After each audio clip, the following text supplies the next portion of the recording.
आदरणीय बंधुओं, माताओं व मेरी प्यारी बहनों, राधे राधे। आप सभी का हमारे YouTube चैनल जीवन की धारा पर बहुत बहुत स्वागत है। बंधुओं, आज हम इस वीडियो में कार्तिक महात्म का 5वां अध्याय सुनेंगे, जिसे सुनने सुनाने से भगवान श्री हरि की कृपा से मनुष्य के कुल का उद्धार होता है। वे मनुष्य इस लोक के सुखों को भोगकर अंत में स्वयं भी वैकुंठ लोक को पाता है। कथा महत्तम सुनने के बाद यदि आप हमारे चैनल पर नए हैं तो कृपया हमारे चैनल को सब्सक्राइब करें, बेल आइकन को प्रेस करें ताकि हमारी वीडियो की नोटिफिकेशन सबसे पहले आप तक पहुंचे।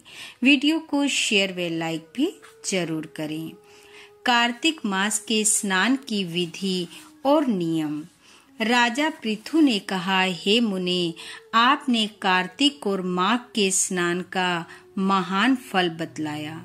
अब उनमें किए जाने वाले स्नान की विधि और नियमों का भी वर्णन कीजिए, साथ ही उनकी उद्यापन विधि को भी ठीक ठीक बतलाइए। नारद जी बोले, राजन, तुम भगवान विष्णु के अंश से उत्पन्न हुए हो।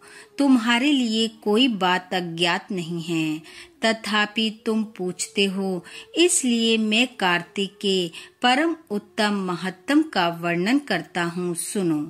अश्विन मास के शुक्ल पक्ष में जो एकादशी आती है, उसी दिन आलस्य छोड़कर कार्तिक के उत्तम व्रतों का नियम ग्रहण करें। व्रत करने वाला पुरुष पहर भर रात बाकी रहे तभी उठे और जल सहित लोटा लेकर गांव से बाहर नेत्रेय कोण की ओर जाए।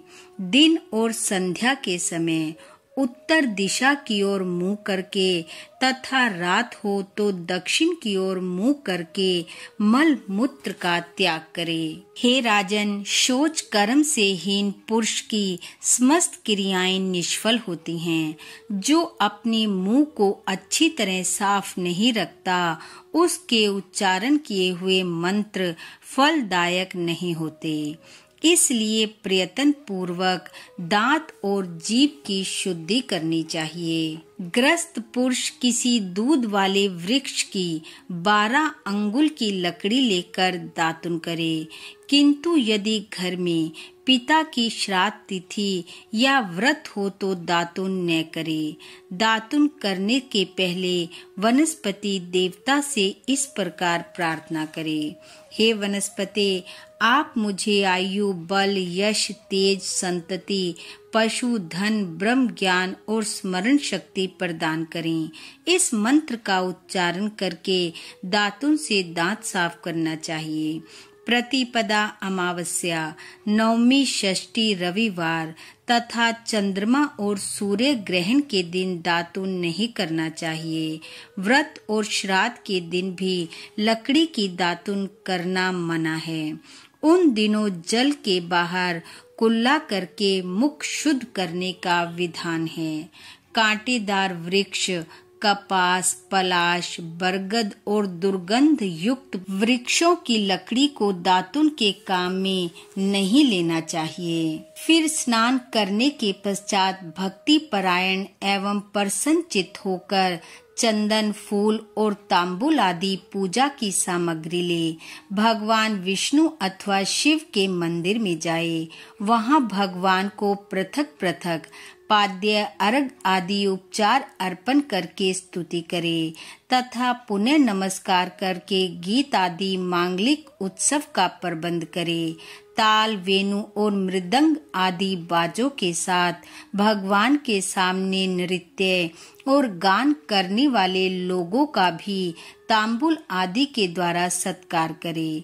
जो भगवान के मंदिर में गान करते हैं, वे साक्षात विष्णु रूप हैं। कलयुग में किए हुए यज्ञ, दान और तप भक्ति से युक्त होने पर ही भगवान श्री विष्णु को संतोष देने वाले होते हैं। हे राजन, एक बार मैंने भगवान से पूछा, हे देवेश्वर, आप कहाँ निवास करते हैं? तो वे मेरी भक्ति से संतुष्ट होकर बोले, नारद, ना तो मैं वैकुंठ में निवास करता हूँ और ना योगियों के हृदय में। मेरे भक्त जहाँ मेरा गुणगान करते हैं वहीं पर मैं रहता हूँ। यदि मनुष्य गंध पुष्प आदि के द्वारा मेरे भक्तों का पूजन करते हैं तो उससे मुझे जितनी अधिक प्रसन्नता होती है उतनी स्वयं मेरी पूजा करने से भी नहीं होती। जो मूर्ख मानव मेरी पुराण कथा और मेरे भक्तों का गान सुनकर निंदा करते हैं वे मेरे द्वेष के पात्र होते हैं। सिरस धतूरा, गिरजा मल्लिका, सेमल मदार और कनेर के फूलों से तथा अक्षतों के द्वारा श्री विष्णु की पूजा नहीं करनी चाहिए। जवा, कुंद, सिरस, जूही, मालती और केवड़े के फूलों से श्री शंकर जी का पूजन नहीं करना चाहिए।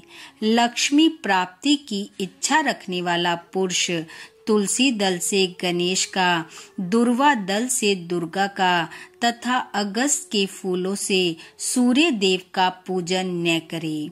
इसके अतिरिक्त जो उत्तम पुष्प हैं वे सदा सब देवताओं की पूजा के लिए प्रशस्त माने गए हैं।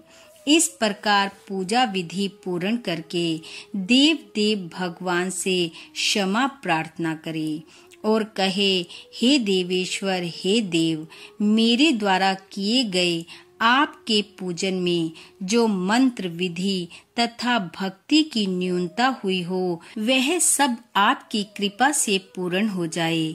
तदंतर प्रदक्षिणा करके दंडवत प्रणाम करे तथा पुनः भगवान से त्रुटियों के लिए क्षमा याचना करते हुए गायन आदि समाप्त करे।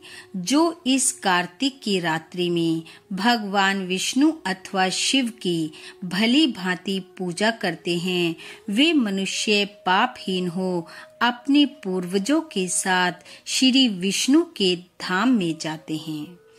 इति कार्तिक महत्तम 5वां अध्याय समाप्त। बोलो विष्णु भगवान की जय। बंधु, भगवान श्री हरि की कृपा आप व आपके परिवार पर सदैव बनी रहे। आपका घर आंगन खुशियों से महकता रहे। इन्हीं शुभकामनाओं के साथ आप सबका बहुत बहुत धन्यवाद। राधे राधे।